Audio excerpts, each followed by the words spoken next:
I slept with my husband's best friend, not in some cheap hotel, not during a break or a fight.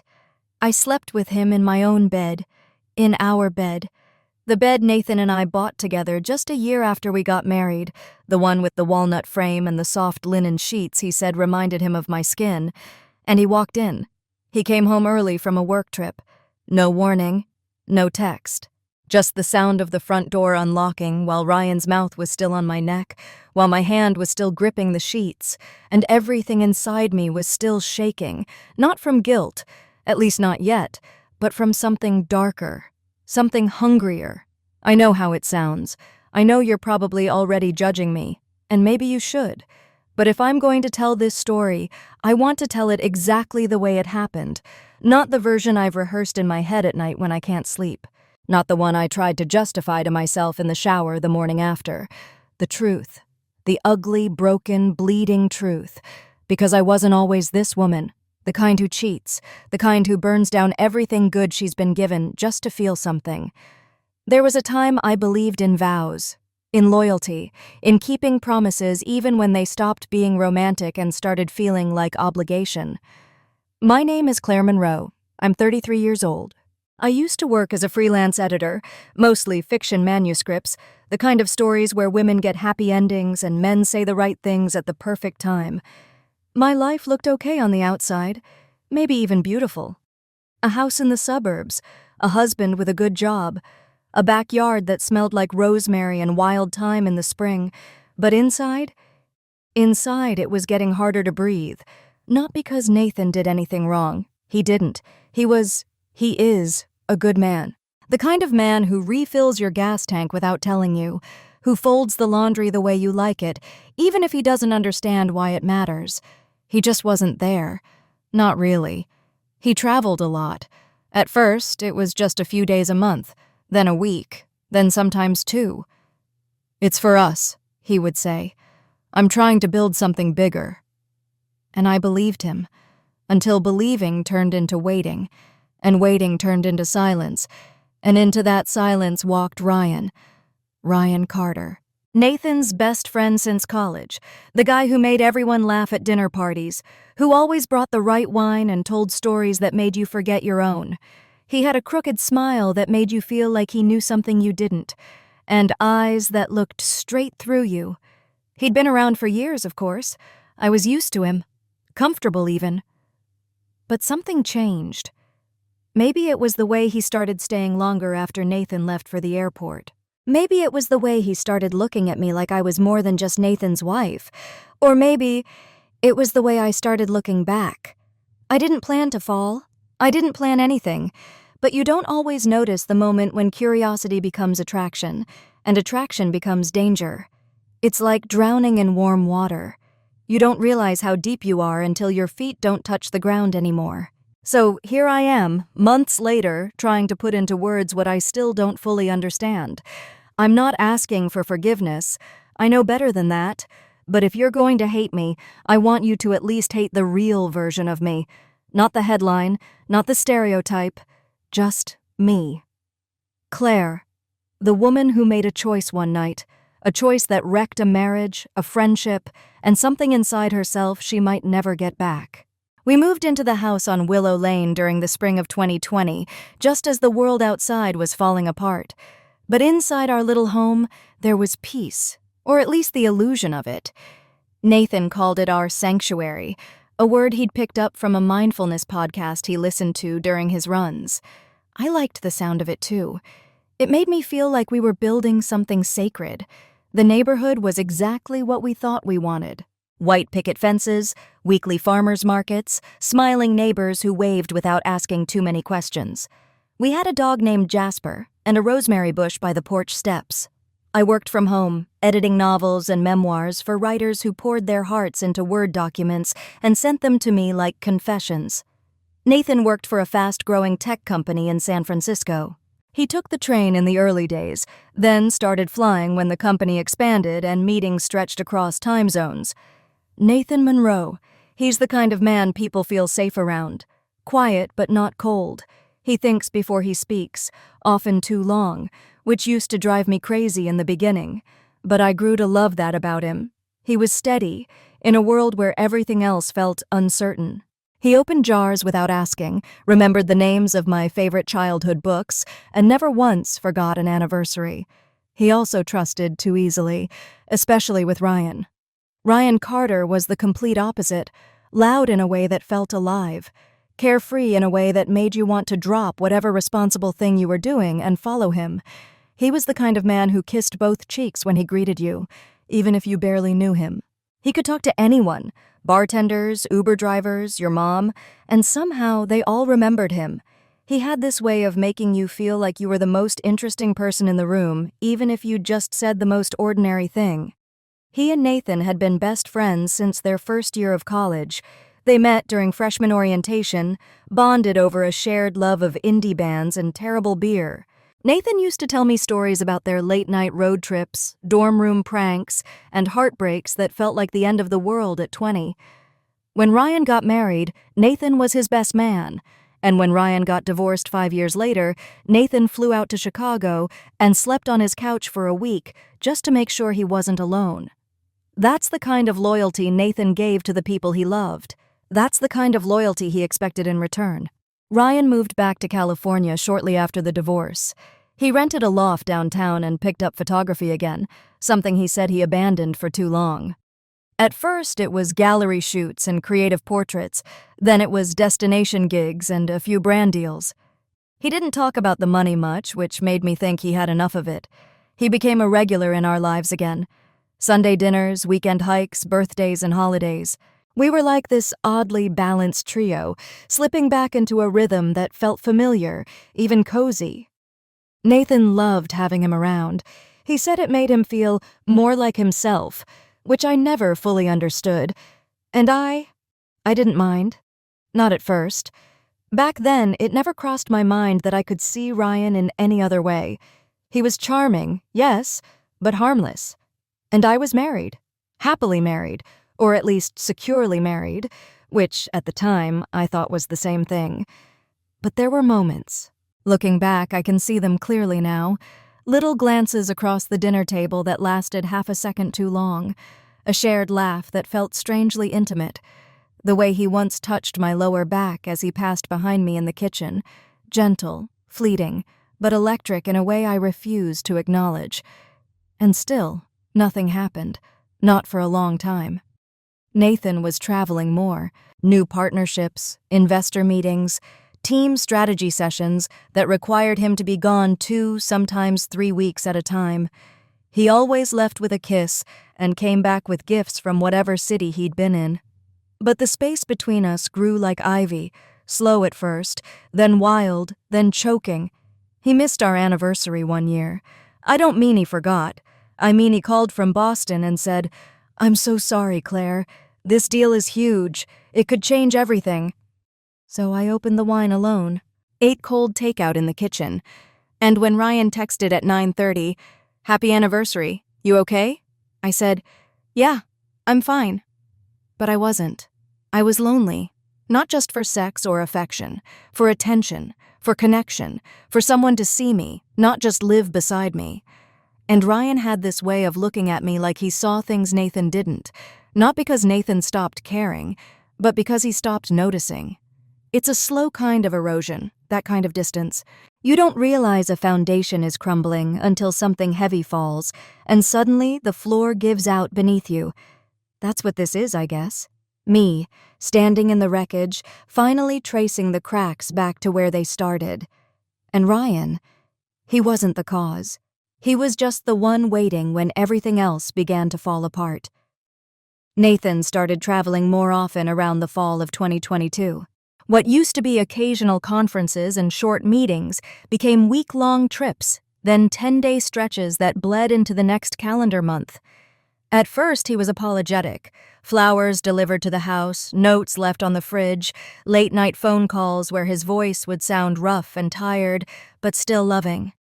But then the apologies stopped being about me and started being about work, about ambition, about the future we were building. "It's just temporary," he told me once while packing another suitcase. "This will all settle down after the merger."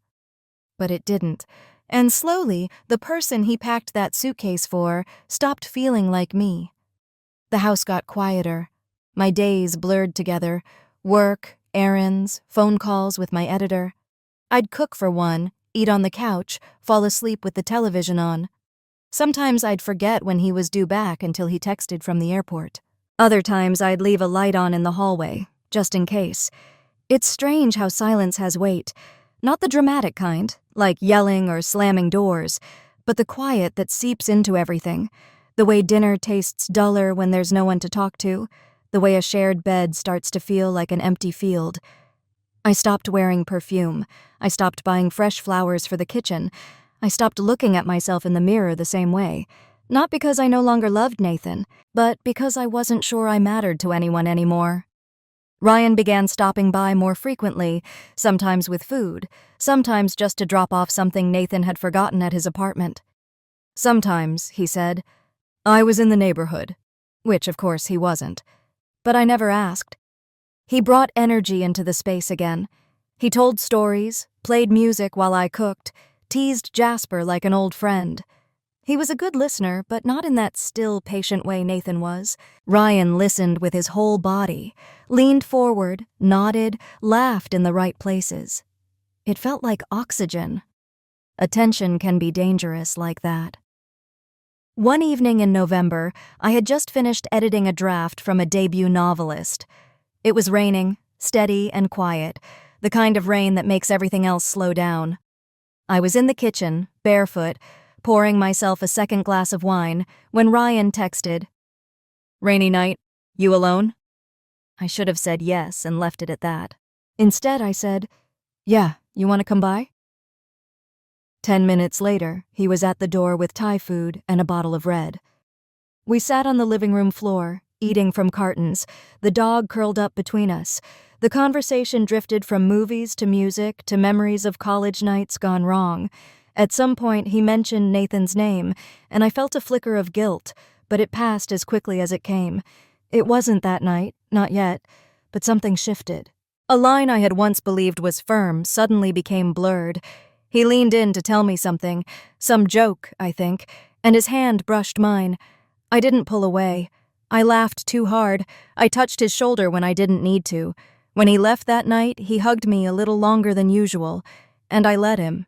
After that, it became harder to pretend we didn't notice the tension. There was a night he came over with a camera, said he was trying to rebuild his portfolio. He asked to take a few portraits. I agreed, not thinking much of it. But the way he looked at me through the lens was different, less like a subject and more like a secret. "Don't smile," he said softly. "Just look at me."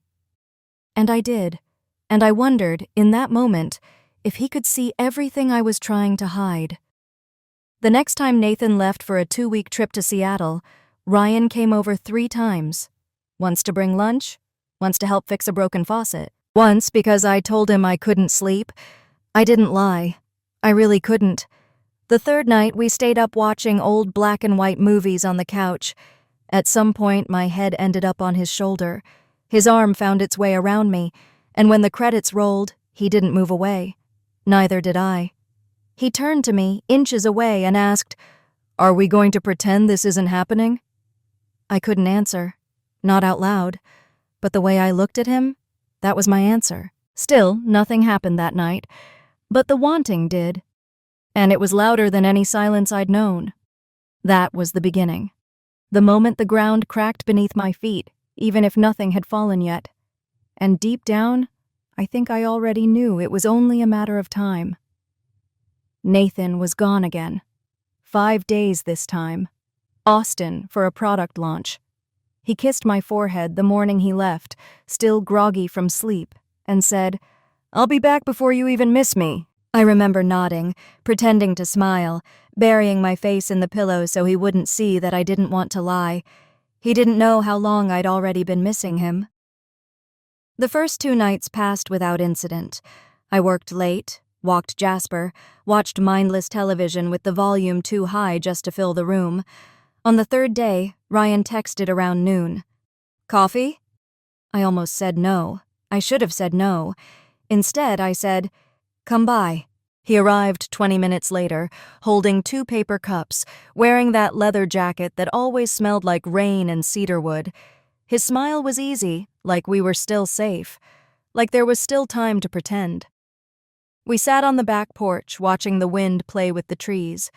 He told me about a recent shoot he'd done for a magazine, portraits of a woman in her 60s, silver-haired and stunning. "You remind me of her," he said suddenly. "Not in age, in presence." I didn't know how to respond. No one had told me I was beautiful in months, maybe years. I took a sip of my coffee. It was still hot. It burned going down. He left that afternoon, but the space he took up lingered long after. That evening, I opened a bottle of wine. Just 1 glass, I told myself. But the second followed without question. And the third. By the time Ryan messaged me around 9, "Can't sleep. You?" I was already floating somewhere between numbness and want. I didn't answer right away. I stared at the screen, then at the window, where the porch light spilled soft gold across the yard. A part of me waited for guilt to shout louder than desire. It didn't. Instead, I wrote, "Come over." I changed into something I shouldn't have, a silk slip Nathan gave me on our 2nd anniversary. It wasn't about seduction. It was about memory. I wanted to remember how it felt to be wanted. When Ryan walked through the door, something in the air changed. He looked at me for a long time, not in shock, not with hunger, but something quieter, something sad. "I shouldn't be here," he said. "I know." But neither of us moved. We didn't speak much after that. Words would have only made it worse. Better, maybe, but more real. Instead, we stood in the middle of the living room like 2 people standing on the edge of something they couldn't undo. He touched my arm first, just a graze, but my skin lit up like it had been waiting for contact. I let him. I leaned into it, and when his hand slid around my waist, I exhaled in a way I hadn't in months. The first kiss was slow, not hesitant, deliberate. His lips tasted like wine and recklessness. My body folded into his like it belonged there. And maybe, in that moment, it did. Not because it was right, but because it was real. Immediate. Alive. We moved to the bedroom without saying a word. I remember the soft thud of our steps against the hallway floor. I remember the creak of the mattress as I sat down. I remember the weight of him, both literal and emotional, settling over me. I remember thinking, "This is wrong," and then thinking, "I don't care." His hands were careful, almost reverent, as if he knew we were breaking something sacred and was trying to be gentle with the pieces. My heart pounded, not from fear or even anticipation, but from something far more dangerous. Relief. Relief that someone wanted me, that someone touched me without obligation. It wasn't a frenzied thing. It was slow, almost mournful. There was a kind of grief in it, as though we both understood what we were destroying and chose to do it anyway. I don't know how long it lasted. It could have been an hour. It could have been a lifetime. Time didn't exist in that room. Until it did. We didn't hear the car, didn't hear the key in the lock. What I heard, what I will never forget, was the front door opening and then silence. That kind of silence that sucks all the air out of the world. I froze. Ryan did too. I was still lying on my back, the sheet half pulled across my chest. He was sitting up, his shirt still unbuttoned, his skin pale under the soft bedroom light. Nathan stood in the doorway. He didn't say anything. He didn't scream. He didn't ask why. He just looked at me, and then at Ryan, and then back at me again. It wasn't anger in his eyes, it was something worse. It was disbelief, grief, like he had stumbled into a dream and hadn't woken up yet. His hand was still on the doorknob. I remember thinking how still he was, like a statue sculpted by pain. "Claire," he said finally. One word, barely a whisper. And then he turned and walked out. Ryan started to speak, some half-formed apology, but I couldn't hear it. My ears were ringing, my chest felt caved in. I sat up, pulling the sheet tighter, my heart racing in a way it never had before, not even during what we'd just done. I didn't chase after Nathan. I didn't move at all. The moment the door closed behind him, I knew something irreversible had happened, the kind of fracture no time or therapy could fully heal. We weren't just caught, we were broken. And the worst part? It wasn't the betrayal. It was the part of me, small, dark, buried deep, that didn't regret it. Not yet. The morning after, the house didn't feel like mine anymore. It felt hollow, like something essential had been carved out of the walls. Even the light looked different. Too sharp, too sterile, the kind of light that exposes everything you'd rather keep hidden. Nathan was gone. His closet was half empty, drawers pulled open like wounds. The shoes he always left by the door were missing. So was the photo of us on the nightstand, our honeymoon in Big Sur, his arm around my waist, both of us laughing at something the camera didn't catch. I stood in that doorway for a long time, holding the frame-shaped outline in the dust, wondering how quickly he had packed, whether his hands had trembled, whether he cried. I didn't cry, not then. Ryan was still asleep in the guest room. Or maybe he was pretending. I didn't go in. I didn't want to see him. Not because I blamed him, but because I didn't know how to look at his face without seeing everything we'd just destroyed. I spent that day walking in circles, picking things up and putting them back down, drinking too much coffee, ignoring the texts from my sister, from my coworkers, from the world. My phone vibrated at one point with a name I couldn't look at. Nathan. I didn't answer. By sunset, I found the envelope on the kitchen table. No note, just a manila folder, heavy and thick with the weight of real consequences. Inside, the divorce papers. He didn't want to talk. He didn't want to negotiate. He just wanted out. I signed them that night, barely reading. My hands were shaking so hard I had to hold the pen with both. And still, I didn't cry. It wasn't until 3 days later, after Ryan left and the house went completely silent, that I broke. It happened in the laundry room of all places, folding one of Nathan's t-shirts that had been buried in the basket. It still smelled like him. I pressed it to my face and crumpled to the floor. That was the first time I let myself grieve. Not just for the marriage, but for the woman I used to be. The one who believed love was enough. The one who thought she was too careful, too controlled, too good to ever become the kind of person who could do what I did. Ryan tried to reach me. The day after Nathan left, he knocked on the bedroom door and asked if I was okay. I didn't answer. He left the next morning without saying goodbye. No note, no text, nothing. He disappeared like smoke. A part of me resented that. Another part understood completely. What were we supposed to say? That it was a mistake? That we didn't mean to? That we loved each other? None of it would have made a difference. Because there's no version of that night where the ending doesn't ruin someone. I lost Nathan. Ryan lost his oldest friend. And I lost whatever part of myself still believed in second chances. The days that followed were slow and merciless. I avoided everyone, canceled calls, turned down invitations. When people asked where Nathan was, I said he was traveling. Technically not a lie. My sister showed up once with wine and sharp questions. I told her only pieces, enough to satisfy her curiosity without unraveling the whole truth. She looked at me like I was someone she didn't recognize. Maybe I was. I started working more, took on every editing job I could, buried myself in other people's stories because mine had become too painful to revisit. But even in fiction, the echoes were there. A character's betrayal, a broken vow, a woman whispering I didn't mean to, but I did. Nights were the worst. The bed felt too big, the silence too loud. I kept expecting to hear his key in the lock, his voice calling Jasper's name, the rustle of his suitcase on the hardwood floor. But the only thing I heard was the hum of the refrigerator and the sound of my own breath, too sharp in the dark. I'd lie awake and replay everything, every second, every choice. Every missed chance to stop it before it started. There were so many, but I never took any of them, and that's the truth I live with now. People think affairs are about passion, about lust. But that's not always true. Sometimes they're about absence, about loneliness so thick you forget how to hold yourself upright in it. Ryan didn't seduce me, I wasn't manipulated. I walked into that fire with my eyes open, knowing exactly how it would end. What I didn't know was how long the smoke would stay in my lungs. Nathan hasn't spoken to me since. Not once.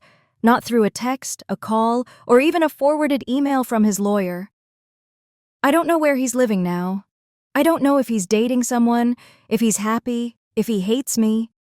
Part of me hopes he is happy, that he found someone who notices him, who never makes him feel like a ghost in his own home. And Ryan? I haven't seen him either. Word through a mutual acquaintance says he took a job overseas, some photography project in Europe. Sounds about right. He always did know when to leave before the rubble settled. And me? I'm still here, in the same house. Only now, it feels like someone else's. I've repainted the bedroom, got new sheets, donated the frame from Big Sur. But some things you can't scrub out. Some memories settle into the floorboards, into the air. Sometimes I stand at the front door and imagine Nathan walking back through it, just to talk, just to ask me why, and I imagine what I'd say. I don't know if I'd apologize, not because I'm not sorry, I am, but because sorry doesn't rebuild what I burned down. Months passed, seasons shifted like background noise, summer dulled into fall into the brittle gray of winter, and still, Nathan's silence remained the loudest thing in my life. I began to count time differently. Before and after. Before that night. After that night. It was no longer about holidays or birthdays or anniversaries. It became about the moment the door opened and everything that had once been solid collapsed. I didn't see it coming, how long the echo would last. The echo of a single choice. The echo of Nathan's voice saying nothing at all. People talk about heartbreak like it's an event, something that happens once, that splits you open and then you heal. But it isn't. It's chronic. Some mornings I woke up and it barely hurt, like a ghost that only haunts you in dreams. Other days I would smell something familiar. His cologne in the hallway of a hotel lobby, the cedarwood scent of his favorite shaving cream on someone else, and my knees would buckle. No one warns you that guilt is an active state. You don't just carry it, you wear it. It becomes your skin. You answer the door in it, go to bed in it. Oh, try to hold a wine glass steady while someone across the table mentions a name you can no longer say out loud. People moved on because that's what people do. They stop asking questions. They stop looking at you like a scandal and start looking at you like a tragedy. A slow one, a quiet one, the kind you don't talk about in polite company. I was no longer Claire and Nathan. I was just Claire. And I wasn't sure I liked who she was. I tried therapy. For a while it helped. Or at least it gave me a space to say the things I couldn't say to anyone else. I told my therapist everything. About the affair, about the distance before it, about the feeling of being invisible, then suddenly seen, and how intoxicating that was. She asked me once, "Did you love Ryan?" I thought about that question for a long time. What does it mean to love someone in the context of betrayal? Was it love, or was it desperation dressed up in lust and adrenaline? Was it real, or was it just the first warm thing I reached for when everything else had gone cold? I don't know, I said. And that was the truth. I hadn't seen him since the morning he left. No goodbye, no explanation. Just vanished. Maybe he knew better than I did how final things had become. Maybe he knew there was no salvaging anything after that night. Maybe disappearing was the only decent thing either of us could do. But still, I hated him for it. Not because he left, but because he didn't look back. I tried to stay angry with him. It's easier to carry anger than regret. Anger feels like armor, regret feels like exposure, and I was already too raw. Eventually, I stopped checking his social media, stopped wondering where he was, if he thought of me. Stopped crafting imaginary conversations where we met again, years later, wiser, cleaner, forgiven. That's the thing about fantasy. It's only soothing if you don't stay in it too long. Reality always has sharper edges. What remained was silence, and inside that silence, questions I couldn't answer. Why didn't I stop? Why didn't I tell Nathan the truth before he had to see it for himself? Why did I open the door that night instead of locking it, turning off my phone, and crawling into bed with my loneliness like I had 100 times before? And the worst one? If I had the chance to undo it, would I? That one keeps me up, because I don't know. I've learned things about myself that I never wanted to know, that I am capable of betrayal, that I can lie with a straight face, that I can feel desire and guilt at the same time, that I can justify something right up until the moment it destroys someone. But I've also learned this: we are all much more fragile than we pretend to be. Even the good ones, even the ones who do everything right. The heart is not a moral compass, it's a muscle. It contracts when it's touched, even by the wrong hands. Nathan was good, steady. He never deserved what I did to him. But maybe that was the problem. We were too good at pretending everything was fine. He thought his loyalty was enough. I thought my silence was mercy. Neither of us asked the hard questions until it was too late. And now? I live in that aftermath. Quietly. I still work, still pay bills, still take Jasper for walks, still smile at the barista who remembers my name. On the outside, I look functional, maybe even happy. But grief has layers. And shame, when it's deep enough, doesn't scream. It whispers. It taps you on the shoulder in the middle of dinner. It slides into bed beside you, curls up, and waits. I am not proud of what I did, but I am also not running from it anymore. This is the truth, the whole of it.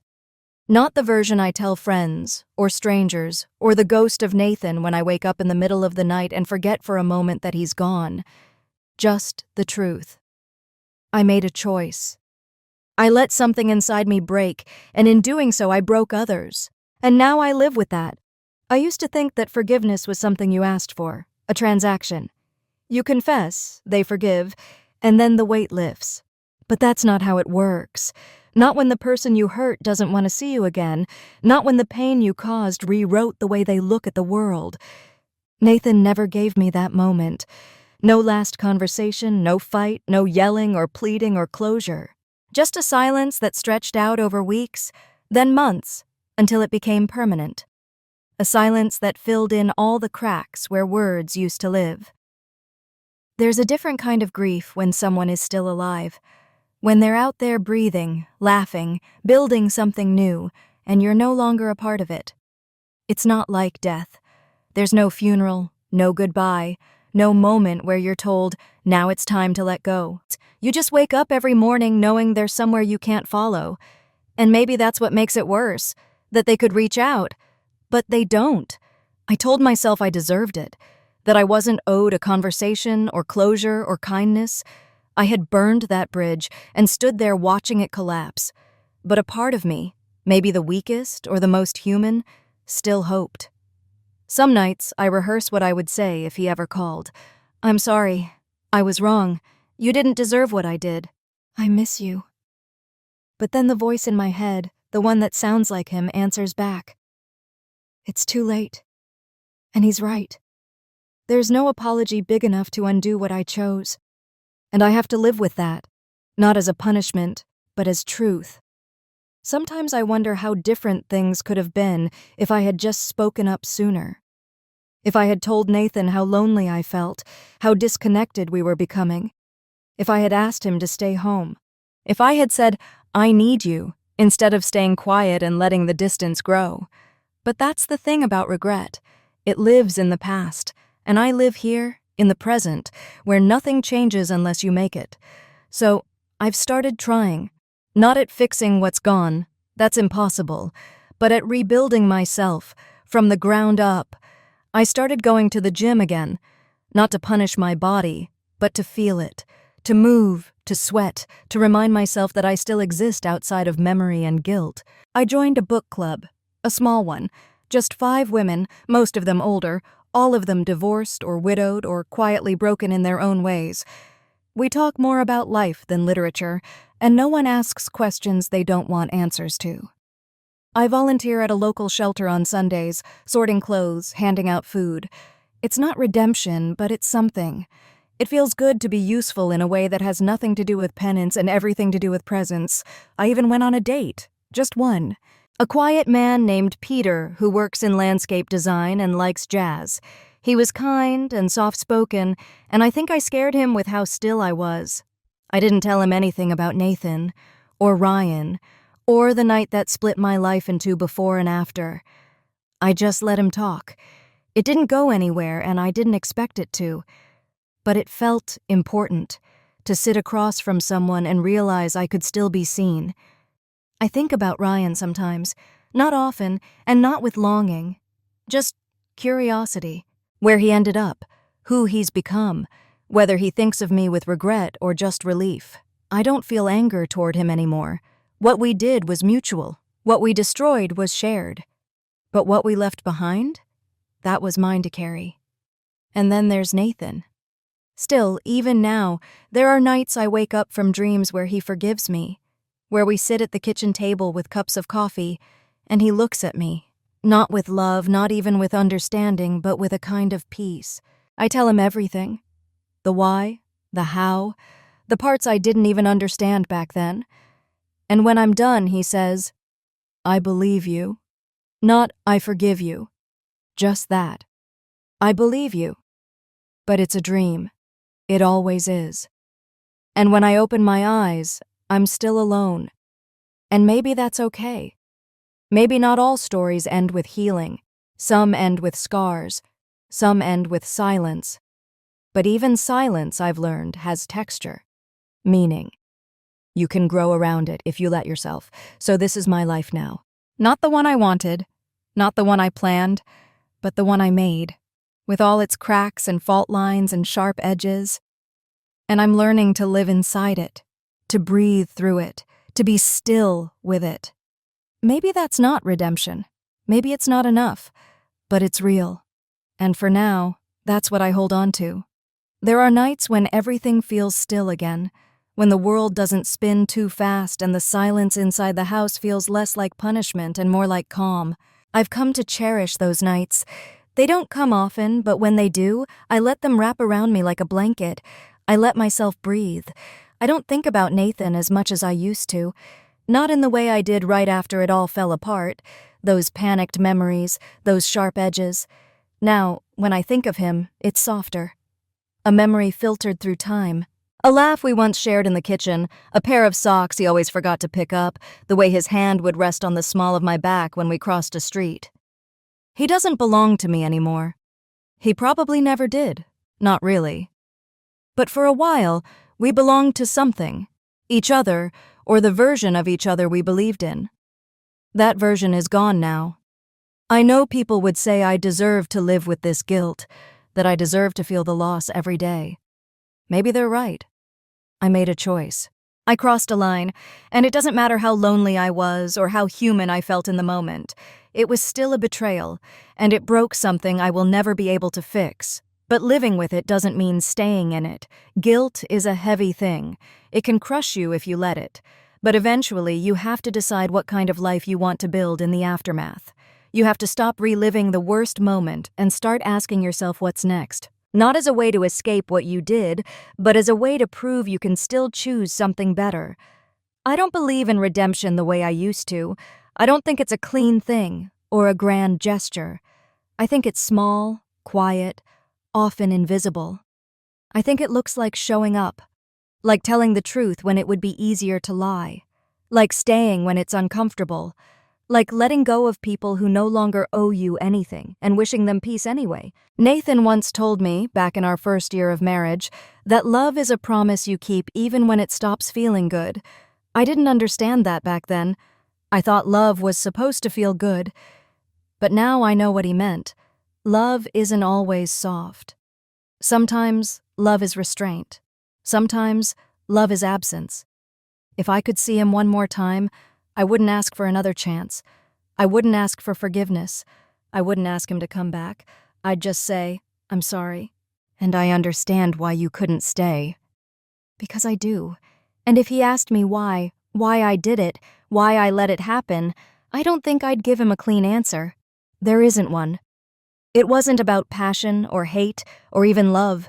It was about forgetting who I was for just long enough to become someone else. And now, I get to live with the cost of remembering.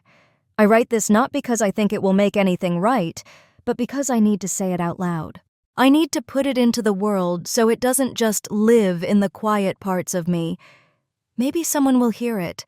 Maybe they'll see themselves in it. Maybe they'll pause before making a choice they can't take back. Maybe that's all this is for. A warning, a whisper across the distance, a hand pressed to glass. Because if I could go back, if I could grab the version of myself that opened that door, that said yes when she should have said no, I'd still look her in the eye and tell her the truth. Once you cross that line, you never come back the same. And if you're standing at that edge right now, if you're tired, if you're lonely, if you think one mistake will make you feel whole again, please don't step forward. Please. Because no matter how soft the sheets are, no matter how warm the hands, no matter how real it feels in the moment, some choices don't lead you anywhere but empty. And some doors, once opened, never close again.